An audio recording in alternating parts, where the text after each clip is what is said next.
Hello সবাইকে। আজকে আমরা দেখব কিভাবে অ্যামাজনের প্রোডাক্ট যে ইমেজগুলো এবং ভিডিওগুলো আমরা খুব সহজেই ডাউনলোড করতে পারি এবং ডাউনলোড করার পরে আমরা যে ভয়েস মেক করেছিলাম আমাদের কন্টেন্ট থেকে, ঠিক আছে? এই যে কন্টেন্ট সেটা থেকে যে আমরা ভয়েস যে রোবোটিক যে ভয়েস ডাউনলোড করেছিলাম সেগুলো দিয়ে কিভাবে একটি ভিডিও এডিট করা যায় সেটা দেখাবো। তো চলেন প্রথমে আমাদের যে ইমেজগুলো বা পিকচারগুলো যে ডাউনলোড করার প্রসেস সেটা দেখে নিই। এখান থেকে ক্লিক করে আমরা স্টেপ বাই স্টেপ প্রত্যেকটা এখানে সেভ ইমেজ এভাবে করে ডাউনলোড করতে পারি, ঠিক আছে?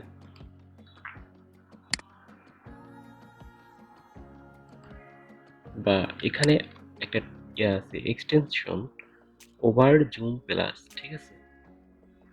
ওভার জুম প্লাস এই এক্সটেনশনটা আপনারা যদি আপনাদের ক্রোম ব্রাউজারে অ্যাড করে থাকেন সেক্ষেত্রে এখানে যে এখানে ইমেজের উপর রাখার পরে এখানে কিন্তু এটা শো করতেছে, ঠিক আছে?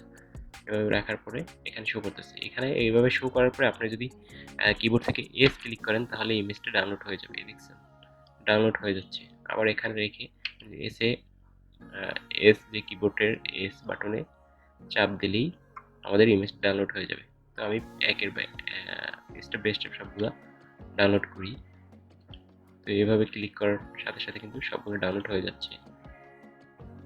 আর আপনারা যদি ওইভাবে না করতে চান সেক্ষেত্রে প্রথমে যেটা দেখালাম এখানে ক্লিক করে সেভ ইমেজ এখানে ক্লিক করলে ডাউনলোড হয়ে যাবে, ঠিক আছে?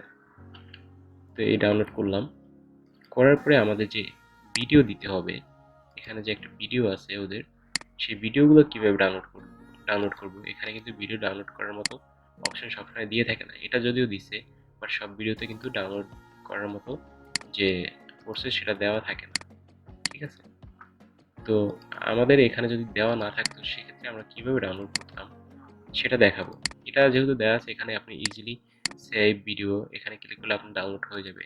অথবা যদি দেওয়া না থাকে ভিডিও, আমরা এখানে ভিডিওটা ওপেন করার পরে আমরা মাউসের রাইট সাইডে ক্লিক করব, তারপরে এটা ক্লিক করার পরে এখানে ক্লিক করব। ক্লিক করার পরে দেখতে পারবো এখানে চলে আসছে এগুলো। এরপরে আমি কন্ট্রোল এফ একসাথে চাপ দিব।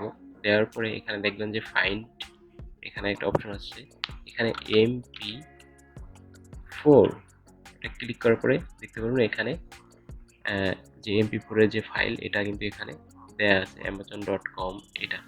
এটা কি করবেন, এখানে ক্লিক দিয়ে আপনারা এই ওপেন ইন নিউ ট্যাব এখানে ক্লিক করবেন। ক্লিক করার পরে দেখতে পারবো যে এখানে ভিডিওটা ওপেন হচ্ছে, ঠিক আছে? তো আমরা একটু ওয়েট করি, নেটে প্রবলেম হওয়ার কারণে একটু দেরি হচ্ছে আর কি। চলে আসছে।